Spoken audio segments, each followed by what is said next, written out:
I'm Miss Miller, and I'm going to be your child's 7th grade history teacher this year. I'm very excited for them to enter my classroom because I have something very unique for them.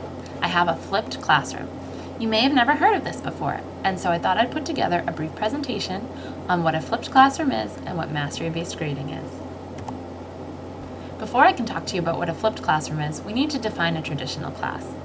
A traditional class is one where students listen to a teacher lecture, take notes, and then go home and apply their knowledge, usually in the form of a worksheet. I used to have a traditional class, but I found a couple of problems with it. One problem I noticed was students zoning out during lectures. Even the most conscientious student will lose focus at times. Sometimes what's going on outside the window is just much more interesting than ancient history to a 7th grader. Sometimes students are distracted by what's going on at home or what's going on in the hallway, and so they lose focus and miss key information. Usually they're too embarrassed to tell me this has happened, and so I don't know that they've missed something important. Another problem I had was that not all students take notes at the same time or the same pace. Some students are very fast note takers, and some students are slow note takers, and both are okay. But the slow note takers would often feel pressure. Even when I stopped at the end of a slide and waited for everybody to write things down, slow note takers would rush to write everything down and not hold the class up, feeling embarrassed. Meanwhile, the fast note takers would become frustrated, bored because they weren't doing anything, and started to zone out. Another problem I had was with homework.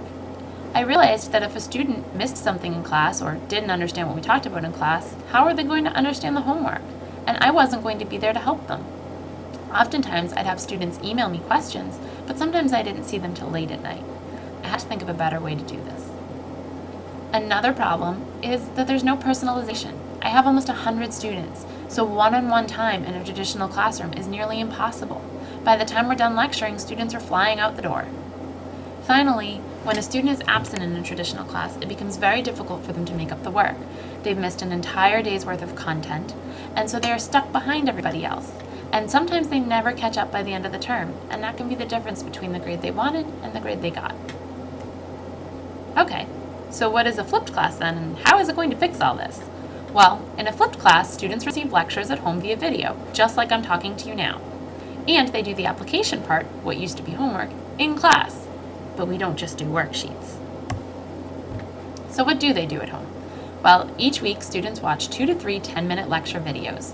During a video, they fill in guided notes in their course pack to keep them on track during the videos. They answer section review questions to make sure that they really understood. And they complete flashcards that we use periodically in class to review things. They also take a quiz after each lecture. This quiz is taken right online, and they get instant feedback, so they know immediately what they got right, what they got wrong, and what their grade is. Students must achieve an 80% or better under our mastery-based grading system, but they can retake the quiz as many times as they need.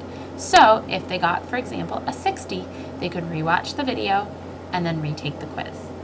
The quizzes do not count towards their actual grade, but are actually a ticket for them to take the mastery test. I'll explain more about this later on in the presentation. What is a critical reading assignment, and how can I help my student with them? Critical reading assignments are done every other week. Essentially, I give students an article that has to do with either a relevant topic in history, a connection to one of the ancient civilizations that we're talking about, or something of that nature. They come from the New York Times, they come from the Smithsonian Institute, and places like that. Students have to do a close read of them and then answer questions in their course pack. These questions are then used to spur a discussion on Fridays. Every other Friday we have a class discussion about the article. Sometimes they get pretty heated and pretty interesting, and it's great to hear what students really think about things. The best way you can help your students complete these, because they are difficult at first, is to make sure that they understand the main idea of the article and what their opinion on that idea is. Another great way you can use this at home and connect to class is maybe over dinner. Read the article along with your student and have a discussion with them. Practice engaging the topic and practice sharing opinions. That's what they'll be doing in class. And it's something that they'll be doing in high school and college, so I really think this is a really important thing to be doing. What is an internet literacy worksheet? Why are they doing this in history? Well, on the weeks that they don't complete the close readings, they do an internet literacy worksheet. These are just worksheets to help them brush up on skills such as using search engines and identifying reputable websites versus non-reputable websites.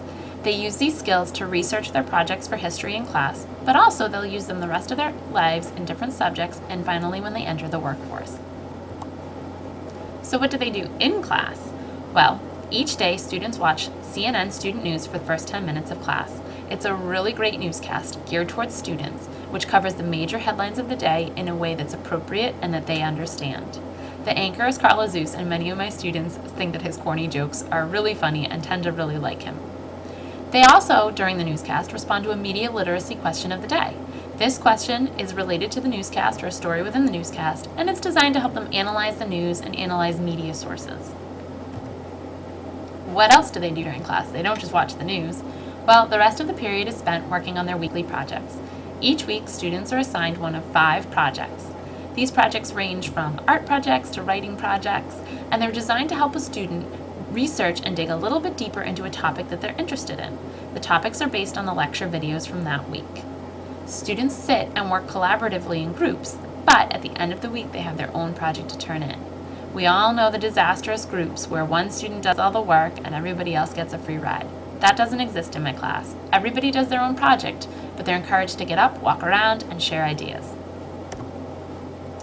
On the left, you can see an example of some of the projects that we do in class. I won't read them all, but if you want to pause the slide and take a look, they're really different and really fun. I try to give projects to students based on their strengths. In other words, a very artistic student might receive an art project. A great writer might write a myth. I try to also vary the projects from week to week so that they're not always doing the same thing. On the right, you can see a picture of my students with one of their art projects that they had created, a bust of Julius Caesar. These are several pictures of students working on projects. You can see that they're working together in groups, but ultimately have their own projects. On the bottom right, you can see a picture of our Greek festival, where students displayed all of their projects from the unit. Each student had approximately 8 different projects, and we brought in food and music. It was a really great time. So what's mastery-based grading? I don't have tests? Well, that's not entirely true. Mastery-based grading means that your student does not have an average. Rather, they're graded based on what they finish and complete at an 80% or better. Students may retake assessments as many times as needed for an 80%. An example scoring is below. If, for example, there were 4 units during a term and students completed all 4 units at 80% or better, they would get an A. If they completed only 3 units at 80% or better, they would get a B, and so on. It's just a way for me to grade students based on what they complete rather than a test average. In a traditional model, if a student has a bad day and has one bad test, that can ruin their entire average. In the mastery-based grading system, their grade is changing right up until the last day of the term. They have every opportunity to retake things and complete as much work as they can. So why did I flip, and how does it benefit my student, or your student rather? Well, during my class, students are engaged. From the time they enter to the time they leave, they are actively learning. They're allowed to move around the room. They're allowed to get up, to share ideas. They're not stuck sitting at a desk listening to me drone on and on. The answers are not spoon-fed to them. Rather, they're encouraged to go out and find the answers to their questions, and hopefully to foster a love of learning. Since I don't lecture, I'm free to walk around and help students. Each student receives one-on-one time during my class each day. And finally, students have the opportunity to get that extra help during class. If they have a question, they bring it to me and we sit down during class and go over it together. At home, students learn time management skills as they're required to meet certain deadlines. They also may work at their own pace. As long as they meet the minimum deadlines, they can work as far ahead as they want. They can watch lectures at times that work best for them and when they learn best. Some of my students prefer to watch all 3 lectures on one day and do all the work for the week on, for example, a Sunday afternoon. Other students learn better in smaller increments and prefer to do 1 lecture a night. Some of my students learn better late at night and like to watch the lectures then. Some of them like to learn better earlier in the day. They can do it at their own pace, whatever time works for them. The learning is in the hands of the students. They learn to ask meaningful questions and seek answers rather than relying on me to spoon feed and generate all the information. The Schoology and other sites that we use allow them online extra help from peers in real time. We have online extra help sessions, we have online study groups, all sorts of places that are fully monitored by me to ensure safety, but ways that they can get information and share ideas. If you're still confused about the mastery-based grading system, or the flipped classroom, you can call me at the school, email me at lmiller@woburnpublicschools.com, contact me on Schoology via the parent codes, or stop by my room to talk. Better yet, make an appointment to come and see the flip in action. I'm going to show you a brief video, it's about 2 minutes long, of some of my students last year, and I think it's just a fun way to show you what we do in class.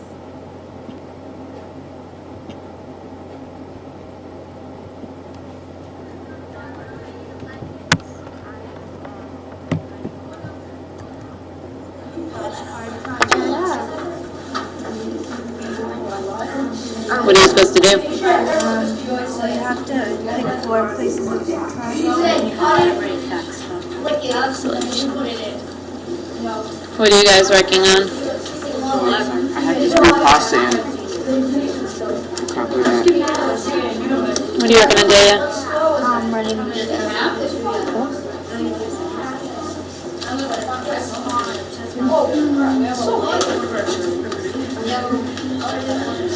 Allie, what are you working on? oranges and places. How about you, Justin? What is the Palace of Kenosis?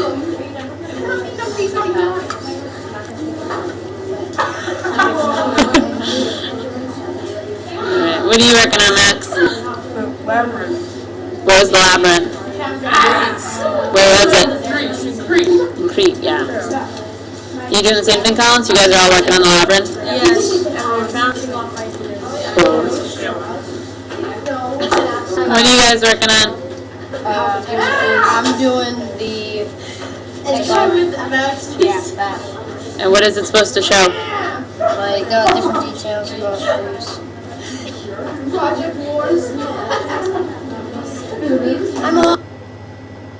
As you can see, there's lots of different fun projects that your student will be working on this year.